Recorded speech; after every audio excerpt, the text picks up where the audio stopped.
Coucou tout le monde. Voilà, c'est Asilis qui revient vers vous parce qu'elle vient de finir sa toute dernière lecture. Il s'agit de Rosémie. Voilà, le tome 1, il s'intitule La belle qui porte malheur. Je vous en ai parlé déjà bien longuement dans mon billet du C'est lundi que lisez-vous. Comment, voilà, éclaircir un peu plus. C'est historique. Déjà, à savoir que l'auteur a un talent fou, vraiment énorme, pour vous balader et vous plonger dans le monde de 1850. 1850, pour vous situer, on est déjà peu de temps après la Révolution française. Il n'y a pas encore eu voilà, les travaux haussmanniens dans le Paris. Donc c'est encore beaucoup... Enfin voilà, c'est une grosse bourgade avec des petites ruelles sombres, des pauvres pavés, c'est à peine éclairé, le confort est plus que médiocre et l'hygiène n'est absolument pas là. On est autant des cabarets avec les filles qui savent lever la jambe. La prostitution, voilà, c'est comme ça se passe, c'est là, c'est pas plus réglementé que ça. Et donc voilà, sachez que si vous plongez dans Rosémie, vous allez vraiment être embarqué dans ce monde-là. L'auteur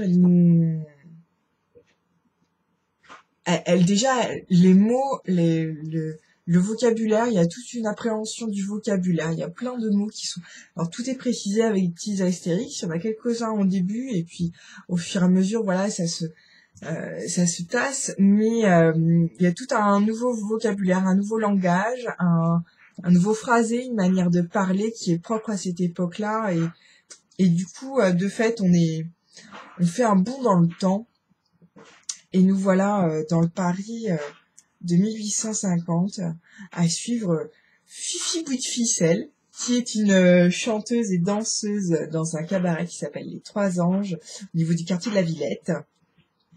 Et voilà, c'est une chanteuse qui a l'art de tirer la larme au client quand elle s'en va interpréter la complainte de la fille qui porte malheur. Pourquoi ? Parce que elle-même, elle a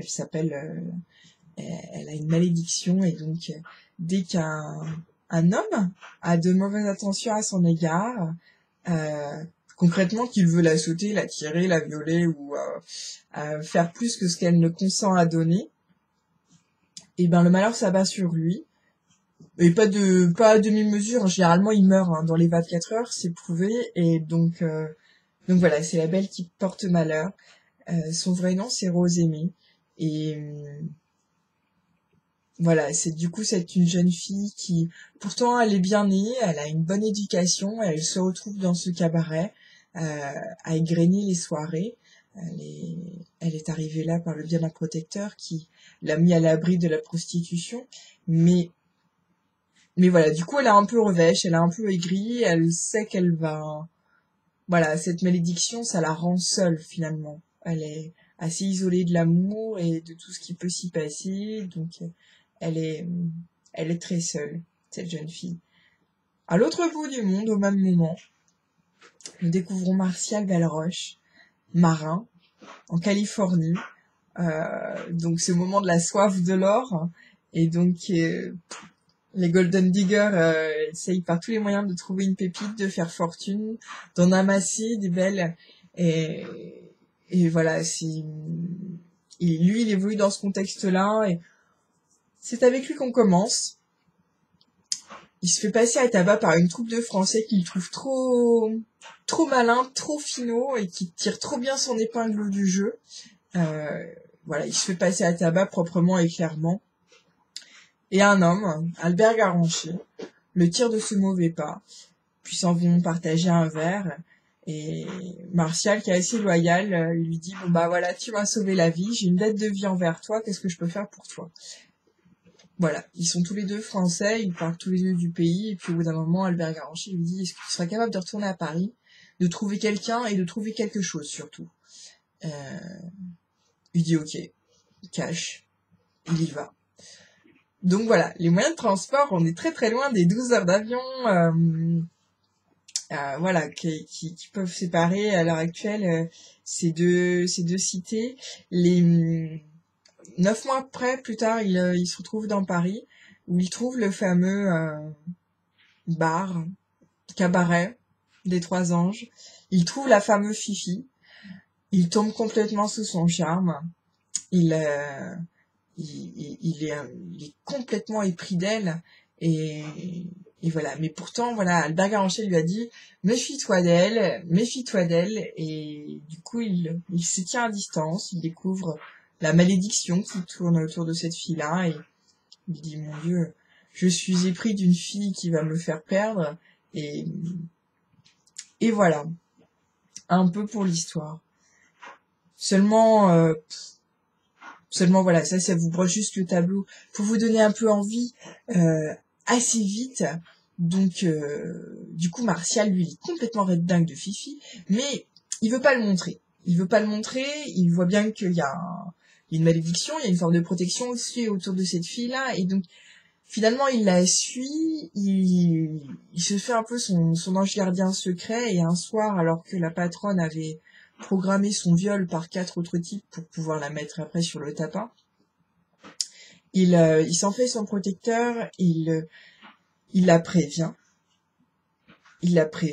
et quand elle se retrouve face aux 4 gars qui lui veulent du mal, il la défend, il en trucide un, il met les 3 autres sur le carreau, et voilà. Ça y est, le face-à-face est fait. Fifi et Martial se découvrent à travers cette scénette. Et voilà, s'ensuit une relation entre eux deux où ils vont tenter de s'apprivoiser, de se connaître un peu mieux, voilà, tout en se respectant. Ils ont beau évoluer dans le Paris le plus insalubre, avec les règles de conduite qui sont parfois très très loin de tout ça, mais tout en se respectant, ils sont très très proches des règles, et ils veulent surtout pas porter atteinte à l'autre. Voilà, ils s'apprivoisent, ils font leur histoire, ils apprennent à se connaître et comprendre comment l'autre vit. Seulement voilà, Martial, il en a quand même tué un, il en a mis 3 autres sur le carreau. C'était pas n'importe qui. Ces gars, c'était des types de la pègre. Et donc, et puis il a toujours en tête cette histoire de manuscrit qu'il doit rechercher, qu'il doit trouver et ramener en Californie. Donc, finalement, voilà, tout ce livre, on suit Martial, Rosemée, avec tout ce qui leur arrive, parce que c'est très très dense. L'auteur a vraiment un don pour nous faire partager des trajectoires de vie complètes en quelques paragraphes, en quelques pages sur un personnage, et tous ces gens-là qui ont des parcours, qui ont des choix, qui se sont imposés à eux ou qui se sont proposés, tous ces gens-là qui gravitent autour d'eux nous sont décrits au fur et à mesure. On a une pleine connaissance de cet environnement, de ce vieux Paris, des gens qui la peuplent et de comment on y vit. Franchement, vraiment, sans l'histoire de Rosemée et de Martial, ce serait un documentaire. Et voilà, il y a leur histoire, et puis il y a toujours cette histoire de manuscrit n'importe quoi qui se passe entre eux, faudrait bien qu'un jour ou l'autre, Martial retourne en Californie. Donc il y a cette échéance temps. Il y a le côté, voilà, la pègre qui tombe sur Martial, qui le recherche parce qu'il a quand même mis des gars sur le carreau. Ça va pas rester invengé, tout ça, ça va pas rester comme ça. Donc voilà, tout ça, c'est tous les enjeux qui gravitent autour d'eux, qu'ils ne peuvent pas calculer, qu'ils ne peuvent pas maîtriser. Et ils sont mignons, ils sont beaux. Entre cette fille qui se retrouve dans un beuglant, comme ils disent, voilà, à pousser la chansonnette et à danser toute la nuit, et à être polie, et à être souriante, et pourtant qu'est-ce qu'elle est revêche, elle est dans sa solitude, elle a subi pas mal de choses. Martial, lui, qui veut pas la voir malheureuse, qui veut la protéger, et qui veut pas l'effrayer, et qui la considère comme un petit trésor à protéger.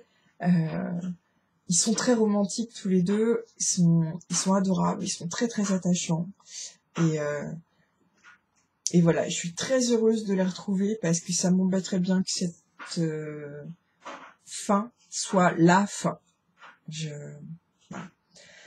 Pour vous dire aussi à quel point l'auteur est documenté, elle propose à la fin, je vous le montre pas, vous le découvrirez en prenant possession du livre.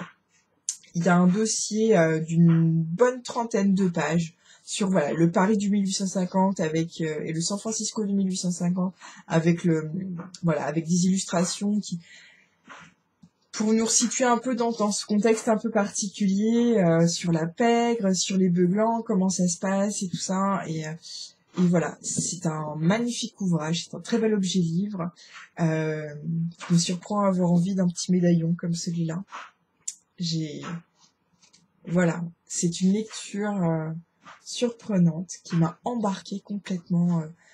Voilà, j'étais dans un autre temps, dans un autre monde. C'était bien agréable.